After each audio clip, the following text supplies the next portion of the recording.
الرحمن الرحيم. باب الحرب خدع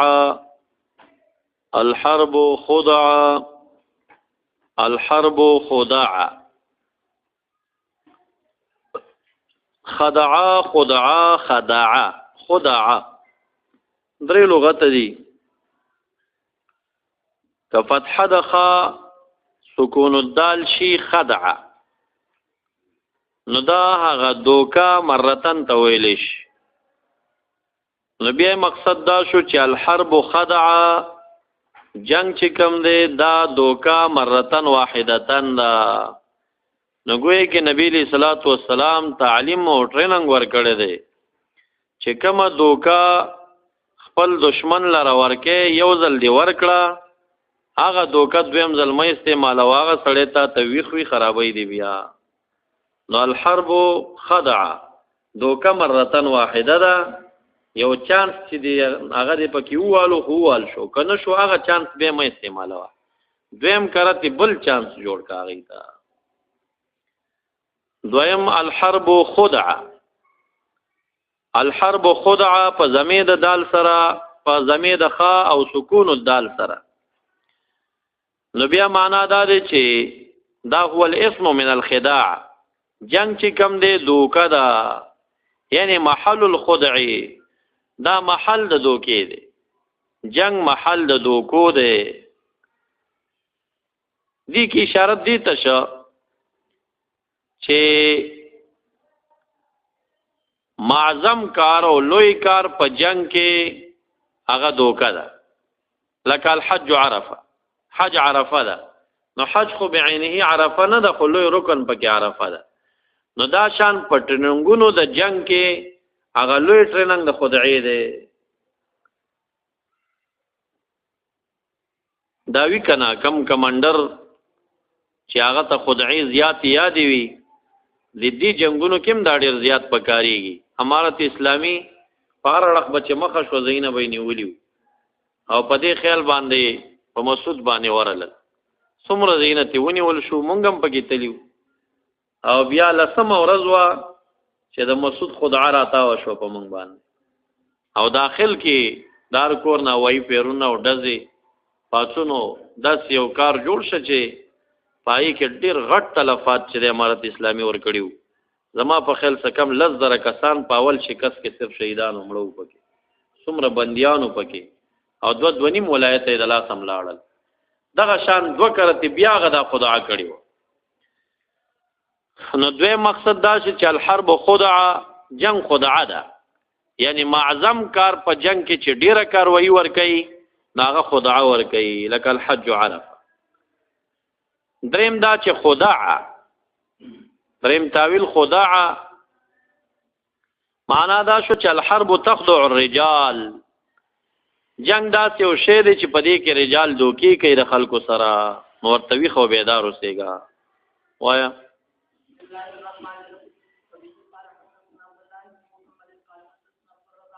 قال أخبرنا معمر عن حمام عن أبي هريرة عن النبي صلى الله عليه وسلم قال هلك كسرى ثم لا يكون كسرى بعده. کسرى هلاک شو دنه بعد ببل کسرى را نشي. وقیصر لا يهلكن، چون کې دی وخت کې د حیاتو نو هغه کې صيغه د مضارع مستقبل استعمال کړه، هغه به هلاک شي. ثم لا يكون قیصر بعده ولا تقسمن كنوزهما في سبيل الله، بالتاكيد تاسو به تقسیموي خزانه د دواړو فی سبیل الله. وسم الحرب الخدع یا خدع یا خدع، او مسما ک نبی علیہ السلام جنگ لره په خدعی یا خدعی سره.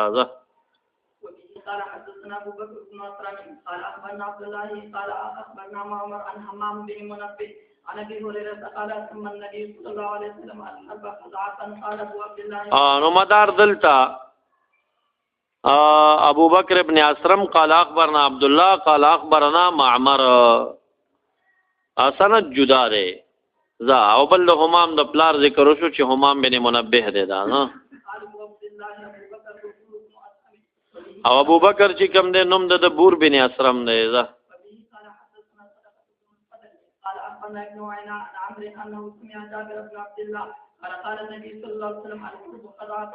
باب الكذب في الحرب وفي قال دروغ په حرب کې روایت په دی باندې دال دي چې سو مواضع دي چې اغل ته کذب ملعون او د جرم نه ګڼل کېږي. من جمله د هغې نه کذب او توریه او تعریضات دي د خاون خزل لره او د خزل خاون لره. من جمله د هغې نه د دوو کسانو اختلاف صورت کې جوړه کول دي او من جمله د هغې نه جهاد دی. نو جهاد په باب کې کذب چې کم دی اول خو تعریض کوه توریه کوه ځان ساته د کذب حقیقي نه او کچرته ضرورت د هغې راغی نو هم تا دپاره جایز دی. مثلا د شهیدان ډیر زیات شوي دي او تا هغه کم یادی مقابل جانب چې کم دی هغه لږ خوږ شوی دی ته زیات یادی نو دا کذب کې راځي خو د جنگ په باب او د جهاد په باب کې دا رواوي. دا شان د دوه اختلاف په صورت کې ایو ته چې دا ثالث ورشي هغه ډېرې ګډې وډې ووایي نو دا به هغه ګډې وډې دلته نه نقلوي دته به داسې الفاظ وایي چې یاره هغه ډېر دا ستا باره کې داسې خبرې وکړې او داسې وکړې چې د زړه را نرم شي. دا شان د نه به هغه ته داسې نقل کوي چې د دې جوړه راشي. من جمله د هغې نه خاون ښځې ته د ښځې نه خاون ته. نو دلته باب الکذب فی الحرب غرض د امام بخاري دا دی چې دروغ په جنگ کې چې کوم روا دي کیف یکونو نو حدیث الباب نه به پته ولګي یکونو بالتعریض دا به توریه او تعریض وي. ده قال حدثنا قتيبة بن سعيد قال حدثنا سفيان عن عمرو بن دينار عن جابر بن عبد الله أن النبي صلى الله عليه وسلم قال من يكافئ بن الأشرف فإنه قد أعاذ الله ورسوله. دا واقعات چې کوم دی دا د هغه مخکې واقعین مخکې شوي وه د ابو رافع نه. دا واقعه د ابو رافع د واقعین چې وه متقدمه وه.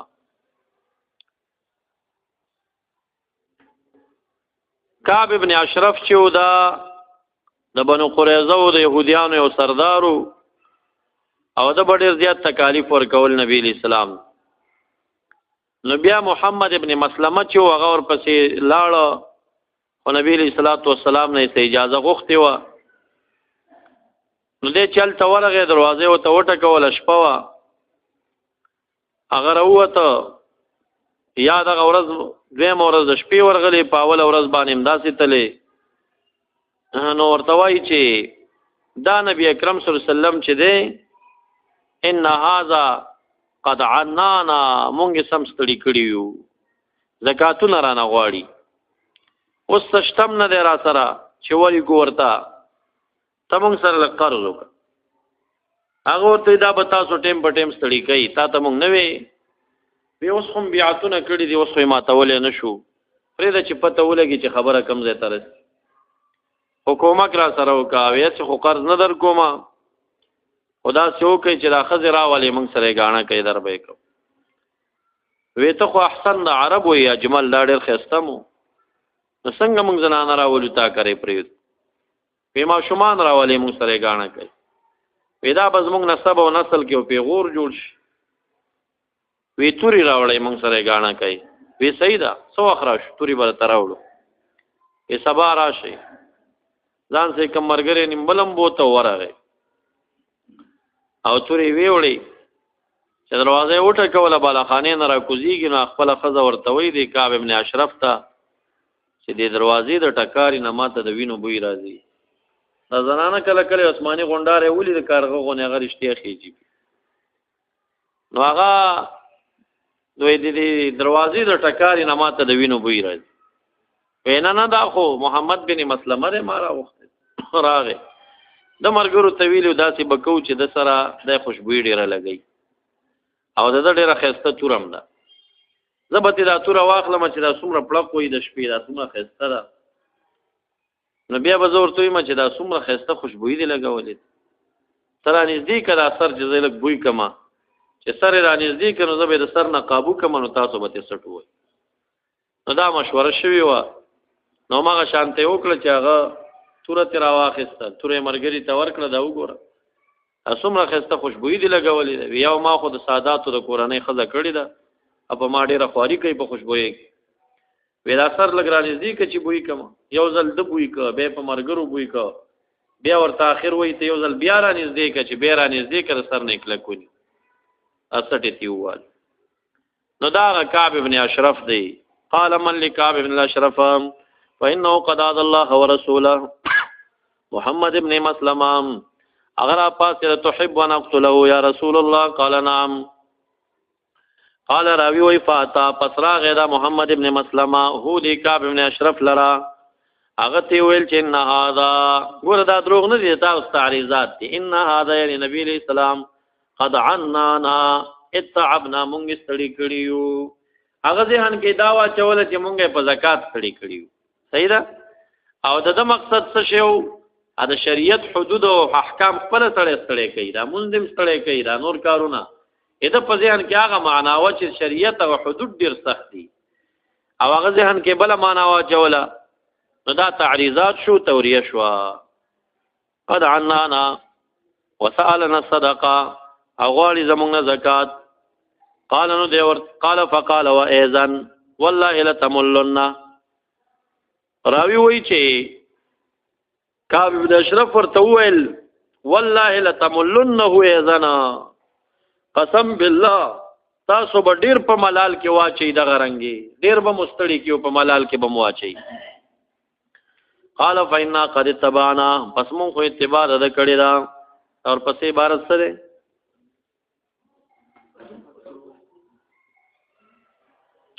دلته ټول نسخې دا دی او نسخه د عینی او د فتح الباری می چوکا تاغه الفاظ دا دی فنکرها ان ندعه نو اوس بد غنو چې مونږ پریږدو دلاره لفظ دلته څه شی نه کروها عینی کیم دا ده څومره شرح قسطلانی کیم دغه ده فتح الباری په متن کیم د نه کروها ده مونږ سره عام نسخه کې فنذكره هو ان ندعه او د دې تعویل معنا هم ته نه جوړیږي نو هغه معنا صحیح کیږي چې فنکرها ان ندعه مونږه بد غنو چې دی اوس پریږدو حتا ننظر الى ما يسير امرنا چې وګورو مونږه چې رجعت تکيږي قال فلم يزل يكلمه حتى استمكن منه فقتله اسمیشو خبره ور سره کولې تر دې چې د قدرت پیدا کدا غنا فقتل داغه فقتله نو قتلک کله چې پوه شو چې اوسه قتل ولې شم نو قتلک قصه مختصره دلته خپل مقصد ته کړي باقی طویل واقعا مخکې مارته ذکر کړه باب الفتك باهل الحرب فتك قتل سرن طویل کیږي پټ وجل یعنی جواز د قتل د حربي سرنا جایز دي چې پټه مړ کېږي قال حدثنا عبد الله بن محمد قال حدثنا سفيان عن عمرو عن جابر عن النبي صلى الله عليه وسلم قال من لكعب بن الاشرف وقال محمد بن مسلمة أتحب أن أقتله قال نعم قال فأذن لي فأقول قال فأذن لي إجازتك مالا إجازتك مالا فأقول چیز سور توائما اجازت راتوکا یعنی ان اقول عند كعب ما شئت من التعريض مما رأيت في مصلحة سچ زاغه توائما او سچل ورته جوړوم کنه داغي اجازت راتوکا نه ترانه په مخه فکیگا قال قد فعلت نبی اسلام اجازت مې تا کړې ده باب ما يجوز من الاحتيال والحذر مع من تخشى معرته جائز ده چل کول او ځان ساتل داغه چا سره چې تیریږي معرته دا شر او د فساد داغنا یا معرته فاعل د تخشاش بغایب مؤنث شي نو بیا بدا د معرض داغنه یره کیږي او یا تخشا تیریږي معرته د شر د فساد داغنا وقال الله حدثني عقيل عن ابن شهاب الزهري عن سالم بن عبد الله عن عبد الله بن عمر قال انطلق رسول الله صلى الله عليه وسلم او د سرو به ابن کعب لاړل په طرف د ابن سویاد باندې دا واقعا په ترمذی کې مفصلا تاسو تراشی دلته پرې دی دا نبی اکرم صلی الله علیه وسلم د دجال نخي خيونا رنگ څه خودلیو نو اغلتا ابن سیاد کې ډېر نخي برابرې وي نو ډېر خلکو شک دا او چې دا به ابن سیاد دا دجال نو نبی اکرم صلی الله علیه وسلم ته ابن سیاد دا د ماشومتوب نه د سره پیریانو د بداسي سلیدل نو د باندې ډیر امتحانونه نبی اکرم صلی الله علیه وسلم کړیو نو دغه ورځ باندې دا چې پچلو په پټه دی په یو باغ کې ناشته او صادره پزان خور کړي دی واغې مینس کې بنګي خبرې کوي چا سره نو چا نبی اکرم صلی الله علیه وسلم ته وویل چې خپل ته یو باغ کې دی او ما حالت په تواری شوه د پیریانو د شیاطینو نو دی او ابی ابن کعب دی باغ کې داسې پټ پټ کیږي دغه استدلال کوي چې احتیال کړي دی یو شل لپاره پټ پټ کیږي غزي تزان رسي نو چې کله ورنږدې کیږي نو مور هغه پوه شو ور باندې هغه په आवाज کوي یا صاف هذا محمد هغه ستاره ټوپ کړل نبی اکرم صلی الله علیه وسلم پر لو ترکت هو بینا کدی مور پرخه نو خبره به واضحه شوی و چې د سره د اسد دي د من الرحمن دي که من الشیطان دي نبی اکرم صلی الله علیه وسلم د الفاظ اوریدل چې د تسل کاغانی شروع دي دغه معلومات کول تر ډیر وخت پورې به عبد الله بن عمر رضی الله عنه ما سره د حج په سفر کې مرګ وی ډیر وخت پورې خلکو د سره به کرکټ کول دا دجال دی وی دی خوانه مم ځان ته ساتو هغه خوانه را سره پر سفر کې مرګره شو زتی یریګما ډیر سخت یو ځای کې دا قافله مخ کې لاړ یو ځای کې دمه تکینا خو ډیر سره پاتې شو چې پاتې شوې چې شو د ور سره ماته ونی او داوس کوي ما زینت کما وې دې پوه شو چې دا خو په ما ته ګمان لري ما ته چې ګوره تاسو ما باره کې داسې خبرې کوي او تاسو د نبی اکرم صلی الله علیه وسلم حدیث یاد وتل دي چې دجال هر ځای تتلی شي خو حرم او مدینه منورې ته نشیتلې ویاو وې زه خو مدینه کې پیدا یم نو څنګه ز دجال یم کنه او دا تاسو نه دی اوریدلی چې هغه شان دی هغه بچی نشته دی ویاو وې زما خو لورګانی دي زه خو شان نه یم ویا غنه بعد می یقین راغی چې دا ابن سیاد چې د دجال نه دی وزم په دی وهم کیو نو دا د سره چې د پیریان شیاطینو دب عجایبات وی ډیر مغیبات به خلکو ته بیانول نو په دی وجبانه خلک حیران ورته چې دا لا سوق دی نو طرف ته ابن سیاد ورغه فحدث به دا به ضمیر ابن سیاد تراجه او حدثت څخه د مجهوله ده خبر او شو نبی علیہ السلام ته بارد ابن سیاد کې فی نخلنا چې دې په فلانی باغ کې نو فلما دخل علیه رسول الله صلی الله علیه وسلم النخله تفق نبی علیہ السلام شروع شو یتقی ځان پټ پټ کو ساتي بجذوع النخل ډډونو کجور کې وابن سیاد پروت دی فی قطیفه په یو صادر کې چې وو ددا چې په دې صادر کې आवाज راځي رمرمتن صوت متکرر دی زنګاوی نو ولید مور د ابن سیاد نبی علیہ الصلوۃ والسلام فقالت یا صاف دا صاف نوم داغه دی هذا محمد فوصب ابن سیاد فقال رسول الله توپیکا فقال رسول الله صلی الله علیه وسلم ترکته بینا ندلته مطابقت په دغه کې دی چې نبی علیہ السلام یتقی بجذوع النخل احتیال او چل کول رواش باب الرجز فی الحرب اے انشاء الرجز ویل د بیتونو فی الحرب په جنگ کې رجز دا من بحور الشعر علی الصحیح اختلاف ده پدې کې خلیل او ابن اسیر وایي چې دا د شعر د بحر نه دی اسی الفاظ وی چې قافیه سره برابر وي هغه رجز دی او اکثرین وایي چې نه دا د هغه بحور د شعر نه یو شعر دی دیو جنا مسما کیږي قصائد په اراجیز باندې چې مفرد داغه ارجوزه جوړیږي اراجیز قصائد توای نو انشاء د رجز او د شعرونو په الحرب په جنگ کې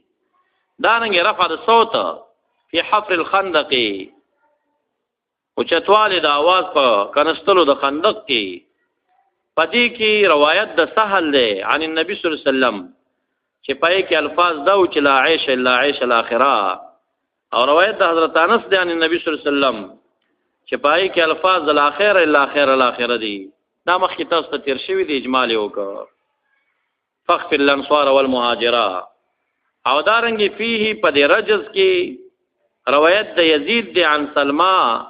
چې هغه په غزوه د خیبر کې مسلم راشي ځه قال حدثنا مصدد قال حدثنا ابو جعفر قال حدثنا ابو اسحاق عن البراء بن عازب قال رايت رسول الله صلى الله عليه وسلم يوم الخندق ينقل التراب حتى واري التراب شعر خور خپل نقل ولي خطر دي چې پټ کړي او خورو هغه وختان د سینې مبارک د نبی علی السلام او نبی علی السلام یو شخص کثیر الشعر چې وختان زیاتو یعنی فی بعض المواضع وز د مبارک دا صدین چې په دې وختان نو او بیا په بعض مواضعو کې وختان زیاتو طویل المسربه د دې نحر د اخرینا د نافه پورې د مخامخ یو تار د وختانو تر شوی نو بعض التقیت بلګی چې کثیر الشعر فی بعض المواضع او بعض مواضع به ډیر صفو وهو يرتجز برجز عبد الله بن رواحه او مبارک لګیا د شعر وی هغه شعر د عبد الله بن رواحه سره ويقول ويلي اللهم يا الله لولا انت مهتدينا کتنه موږ به هدایت مونږ دلینو ولا تصدقنا نبم صدقات کړي ولا صلینا نبم منځونه کړيو فانزلن بس بالتاکید را نازل ک سکینه علینا او محکم ک قدمونه زمون کچری ملاقات شو دشمن سره یقینا دشمنان زمون چې قد بغوا علینا بغي کړي په مونږ باندې اذا ارادو کله چې د اراده د فتنه او د شرک کړي بینا مونږ من وروړي دا يرفع بها صوته आवाज په دی باندې اوچتو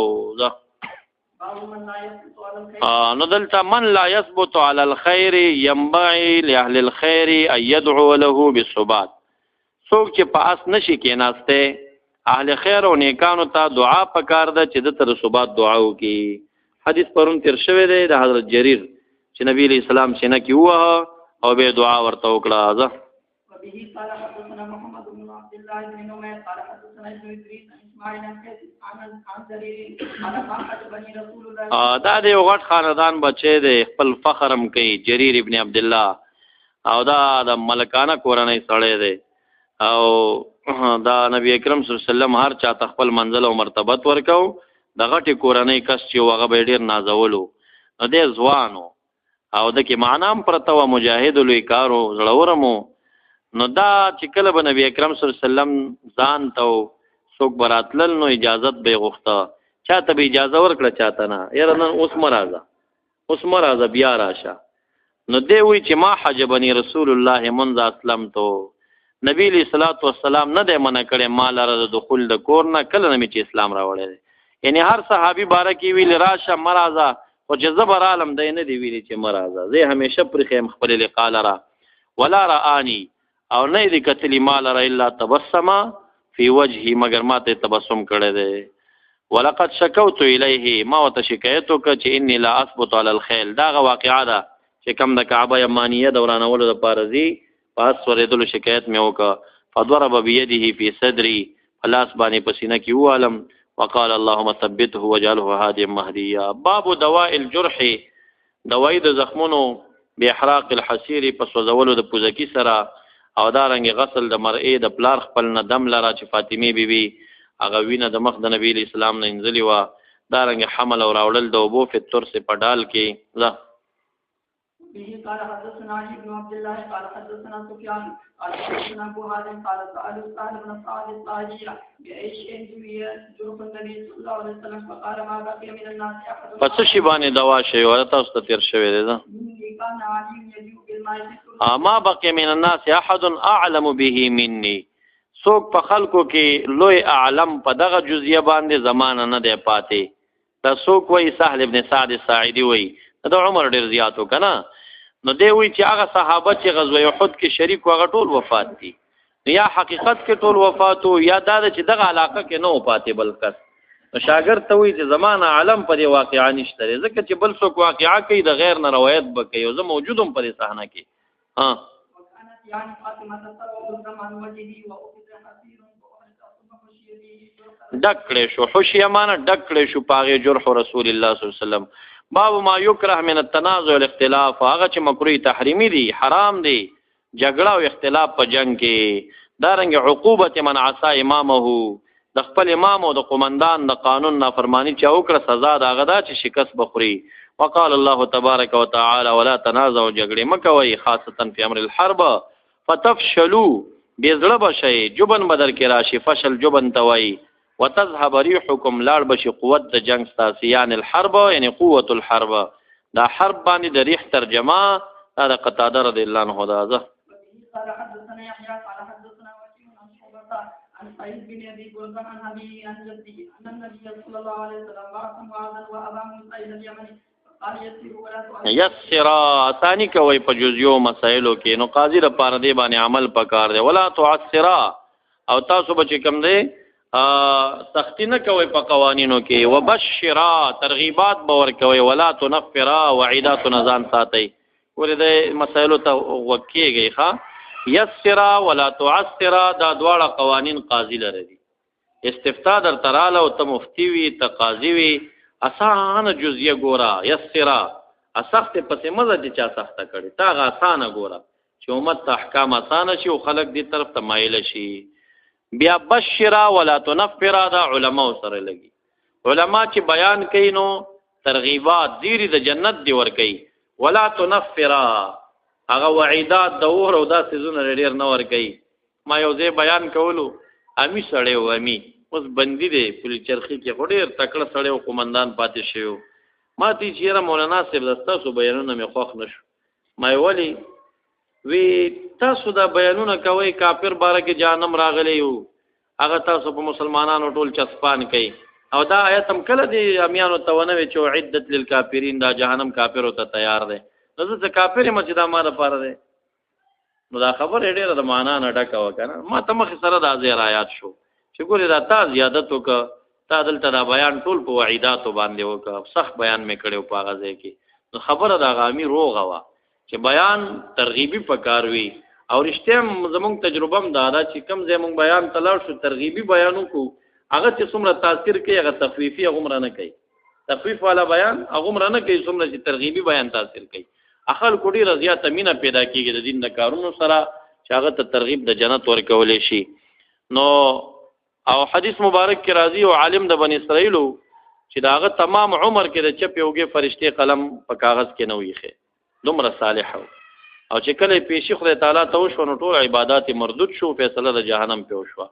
نو د وجړل چې الہ زما خو یو بدیم نشته راولي وتا به چې بیانونه کول نو تا ټول د تخفیف بیان کړی دی د تبشیر دی نه دی کړی او تا زما د رحمت نه خلق سخت راولي دي ځکه مستا عبادت مردود کړل نو بیاناتو کې ډیر زیات خیال کوي ښا بشرا ولا تنفرا دا چا چې ښه کارونه هغې ته به ښه وایي په دې کار کې تبلیغیانو موږ مولیانو نه ګټلې ده ځکه چې تبلیغیان چې دي هغې ټول ترغیبات بیانوي او عالم ته په بیان کې په کار هم دی چې ترغیب بیان کړي د تخفیف په ځای ترغیب ته کثرت ورکړي نو د بشرا ولا تنفرا هم دا مقصد دی وتطاوعا او په خپلو کې سره موافقت کوئ ولا تختلفا مخالفت مه کوئ دینه مطابقت شو ځه قال حدثنا عمرو بن خالد قال حدثنا زهير قال حدثنا ابو اسحاق قال سمعت البراء بن عازب يحدث قال جعل النبي صلى الله عليه وسلم على الرجال يوم احد وكانوا 50 په پیدل کسانو باندې په ورځ د احد مقرر ک عبد الله بن جبیر رضی الله عنه په ورځ د احد وکانو دا رجاله چې وا 50 رجلا 50 کسانو دا غدا جبل رمات چې ورته وی وړه غونډې دی د پاسه کې نولیو نو د مبارک څومره تاکید کړي ان رایتمونا تخطفنا الطير کتا سو مونږ ولیدو چې اوچت کړو په سرعت سره مونږ طير مرغه خطاف یو مرغه دی دسی مزل چې کوي کنه دسی کېږي دسی غوپه وي دسی ټیټ شي بیا اوچت شي بیا ټیټ شي بیا د مزل لټول خو ډیر تیز دی نو خطاف ته خطاف ویم لسرعت السير نو خطف په سرعت سره وړلو ته ویل شي سرعت سره وړل یو حمله وشي اوچتي غوټه والیش ان رایتمونا کتا سولی دو مونږ لرا تخطفنا الطير چې په سرعت سره اوچت کړو مونږ لرا مرغانو دا ضرب المثل دی په شکست کې ضرب المثل دی کنه فلان خطفه الطير معنا فلانه مرغانو اوچت ک یعنی شکست یو خوړه نو دا کنه دا غي نشوا مثل یرید به الهزیمه یعنی کومه شکست خوړه فلا تبرحوا مکانکم تاسو به خپل ځای نه خوځيږئ نه هاذا چې دغه دی حتی ارسل الیکم ترسو چې ذات تاسو راولېګم تاسو ته وان رایتمونا هزمنا القوم کتاسو ولیدو مونږ چې مونږ قوم ته شکست ورک واوطاناهم او پیوال کړه مونږ هغې لرا په قدمونو باندې وتی ویل کېږي هغه دوس بالقدم لرا دوس بالقدم مونږ هغې چې کوم دی پیمال کړه یعنی لاندې مو کړه فلا تبرحوا حتی ارسل الیکم غینه به خوځئ نه تر څو چې راولېږم استاد تاسو ته نو راوي وایي فهزم شکست ورکړه نبي اسلام کفارو ته په اول د جنګ کې قال فانا والله رايت النساء قسم بالله ما ولید بیبیان د کفارو یشتددن چې منډې والی دا هند سره د مرګرو و چمبیا ول والی او به په منډوي حتی بدت خلاخیلهن چې ښکارا شو خلخالونه د دی اګونګری عربانو زنانو بخکو کې اچول وسوقهن او پونډې د دی رافعات ثيابهن چوچتی کړي وی لمن خپلې هغه خود عربانو دې جامې کني کې منډه نه کیږي خدای اوچتی کړي وی په داسې حال کې منډې والے او غیرتی خلک دي هغه چرته خلخال او سوخ کارا کو خو بس دا د مجبورۍ په ټیم کې وشوه فقال اصحاب عبد الله بن جبیر مرګري وای الغنیمه غنیمت سے اے قوم الغنیمه اے قوم منادا رکھا یا قوم الغنیمه اے قوم غنیمت دے ظهر اصحابکم غالب شو مرګري ستاسي فما تنتظرون څه انتظار کوي مع عبد الله بن جبیر رضی الله عنه توي انسیتم ما قال لكم رسول الله صلی الله علیه وسلم یاد مو استقول النبي علیہ السلام قالوا والله لناتين الناس ورزق الكت فلنصيبن من الغنیمه اخذکو د غنیمتنا فلما اتوهم سلويخ کسان رالو دوی لرا لسل تپاتشو صرفت وجوههم دغه نافرمانه وجوا وګرځولې شو مخونه د دوی فاقبلوا منهزمین وګرځې د دوی واپس شکست پړون کې خالد بن ولید د مرګرو سره راتاو شو فدا کاذ يدعوهم الرسول في اخراهم داغو چې چغه والدی ته نبی اسلام درستو خوانه چې یا عباد الله لیا فلم يبق مع النبي صلی الله علیه وسلم غیر 12 رجلا سو کې ولس یادې سو 15 یادې سو 12 یادې غیر د 12 کسان نو سو کم نو پاتې شوی نور مورخین د عمر فاروق صاحب ذکر نه کوي خدل ته محشی عمر فاروق صاحب هم پکې یاد کړی دی چې هغه هم پدې کې باقی پاتیو فاصحابوا منا 70 او یا کسان زمونږ نه شهیدان دوی شهیدان کړه مړی کړه وکانه النبي صلی الله علیه وسلم واصحابه اصحابوا من المشركين يوم بدر 40 و100 ذکر 70 تناصروا 70 قتلوا فقال ابو سفیان افي القوم محمد تا چې کله مبارک غرته خطل دی اړه جګ غر دی التدا ته غرش لیدل دنه باغی کې داسې څلور درې زینم د ناس تشتري او چې الته سړی ورشي واجبه خوشبوئی د باغی کې او عجیب دا و چې د دې په سر باندې دلته د کلی چیلې ډېرې زیاتې نه یو زلزلہ منو باران شو د چیلې دا ګندګي ټوله وروړي و او د دې غار د خپل کې د دیوال دی نو چې ورننه داسې ورتاو شم نو دلته د یو غز نه زیات د چیلو ګندګي پرتا و عربانو په خاني آثارو کې د یو غار پرې خېره هغه دومره صفای دوی نه کوي چې د چیلو د ګندګي نه بهر ډک نو دا ډک پروتو او که تاسو خیال کړی د چیلو ګندګي دا چې باران پیو شي ډیر ورانه بدبوئی لري نو دا د غار په خله کې داسې انداز کې لکه دا کړکۍ او دا ځای چې دا یو غز ډیران پروتي او بو باران دی پېښوي یعنی مونږ د غار ته په تکلیف په ورتاو شو او والله لازم چې په دې دنه غار کې یو قسم خوشبوئی و چې هغه خوشبوئی مونږ وجړولو مونږ په نشپک مرګري و دي ار یو دا حس کړه دا خوشبوئی هغه تمقه شان خوشبوئی ده دا غزل چې کوم ځکه د نبی اسلام غاخونه شهیدان شوی دی او وینه مبارکه په دغه کارو ته شوی ده هغه ځای دی نو دلته دا د غر دا اړخ لمن ده بیا دا څه خور دی دې کې اوس کله جوړ دی پوره غاړه ورته بل د غره لمن را کوزه شوی د ابو سفیان په دې راختل التن आवाज کوي هغه आवाज التنقل له افي القوم محمد 3 مرات دا چغوالا فنهاهم النبي صلی الله علیه وسلم يجيبهم من اکړه د جواب نه چې تاسو سموای ثم قال في القوم ابن ابي قحافه صديق اکبر سے بیا دی 3 مرات ثم قال في القوم ابن الخطاب 3 مرات ثم رجع الى اصحابه ورته تاسو ګورئ چې دغه وخت سره معروف په صحابو کې عمره سوکو کنه مشران دا دواړو کنه ځکه د دنو مناخلي یعنی علی المرتضی خو د نبی اسلام د ترزوی دی او په کاردار چې اول هغه یاد کړی وي کنه کوم چې د افضلیت دغه قائل دی اول دی هغه یاد کړی وي خو نه کفارو تم دا پته وا چې د نبی اسلام وزرا دا دواړه دي د وزیران نو چې کله عمر فاروق سے یاد کا ثم رجع الى اصحابي فقال اما هؤلاء فقد قتلوا دا ټول شهیدان لمړ دي فما ملك عمر نفسه بس هغه په خپل ځان قدرت ونه لره یعنی نبی اسلام خو منع کړی دی او منع دا خو بیا مخالفت خو جایز نه خو بس به اختیار کنټرول نشه فقال كذبت والله يا عدو الله قسم بالله دروغ دی ویل ان الذين عددت اتا چوشمار الله احياء كلهم وقد بقي لك ما يسوك او باقی دی تعالی را هغه څه چې تا به خفقای. قال يوم بيوم بدر ابو سفیان جواب ورک چې دا ورځ بدل د ورځ د بدر وا والحرب سجال او جنگ خو بوکره یوما لنا و یوما لكم هغه ورځ تاسو مونږ کې مړی کړیو دا ځلم بدل درنوا انکم ستجدون اوس دا ورته وای چې لند په شهیدانو تاسو کې مسله شوی دا نو دا زور ټول مانو نه باسي چې زامر د قوم ما چاته نه دی ویلي چې مسله وکي. ابو سفیان आवाज کوي انکم ستجدون تاسو به بیا موزي په لند قوم د شهیدانو کې مسله لکه حضرت حمزه سے وګو پوزه پریو لم امر بها ما ګوري چاته نه دی ویلي چې دا کار وکي البته ولم تسونی کچا کړي ما نه خفه کیدا چار چا کړي زما مر نه دی ورتا هر چا ځان نه راغوسی خپل پوره کړي ولم تسونی ما نه خفه کی یعنی زه په خوشاله ما ثم اخذ يرتجزو به شروع رجز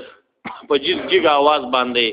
دی قافیه یو عبارت وای سوای اعلو هبل اوچتو سیګه هبل بوتا امر سیګه د اعلو. فقال النبي صلی الله علیه وسلم الا تجيبه ګوره د ذات متعلق چې کله هغه نسبت د مقتول ورته وکه منه کوي سموای او چې کله د خالق مسله رااله به مبارک ورته امر کوي الا تجيبه جواب نه ورکوي.